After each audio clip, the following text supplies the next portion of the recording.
সেনাবাহিনীর সামনে তাদের মির্জা আব্বাসের একজন লোক এসে আমার ডিরেক্ট মাথায় আঘাত করলো। মির্জা আব্বাস কলেজ, সেখানে হলো ভোট ডাকাতির মহা উৎসব চলছে। আমরা সকাল থেকে বিভিন্ন কেন্দ্রে যাচ্ছি এবং হট্টগোলটা তারা শুরু করে মির্জা আব্বাস মহিলা কলেজ কেন্দ্র থেকে। আপনারা জানেন যে সকালে আমাদের সেখানে এজেন্টদের ঢুকতে দেওয়া হয় না, এবং ভিতরে আমি মহিলাদের জিজ্ঞেস করেছিলাম যে কি অবস্থা। তারা বললো অনেক স্লো করে দিয়েছে সিরিয়াল, এবং যত গন্ডগোল মির্জা আব্বাস মহিলা কলেজে তারা করতেছে।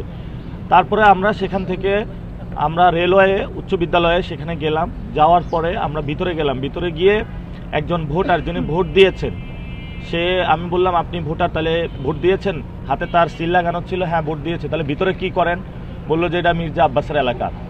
এরপরে প্রিজাইডিং অফিসার, একজন সাংবাদিক আমাকে বলল যে প্রিজাইডিং অফিসার এখানে ডিরেক্টলি বিএনপির পক্ষ হয়ে কাজ করছেন, এবং আমি তাকে প্রশ্ন করলাম যে আপনি এটা কেন করছেন। উনি বাংলাদেশ ব্যাংকের উপপরিচালক এবং তার নাম মোহাম্মদ রাসেল। তিনি ডিরেক্টলি ওইখানে হলে ভোট ডাকাতির যে মহা উৎসব সেটাতে অংশগ্রহণ করছেন। এরপরে আমরা যখন বের হলাম কেন্দ্র পরিদর্শন করে, আমাদের উপরে তারা আঘাত করা শুরু করলো, এবং পরে আমাদের সাথে যারা ছিল সিকিউরিটি নেতাকর্মী ছিল তাদের উপরে তারা আঘাত শুরু করলো। পরে সেনাবাহিনীর সামনে আমরা এই বিষয়গুলো অভিযোগ করলাম, সেনাবাহিনী অভিযোগ শুনলো, তারপরে সেনাবাহিনী উদ্ধার করে সেখান থেকে আমাদেরকে পাঠিয়ে দিয়েছে।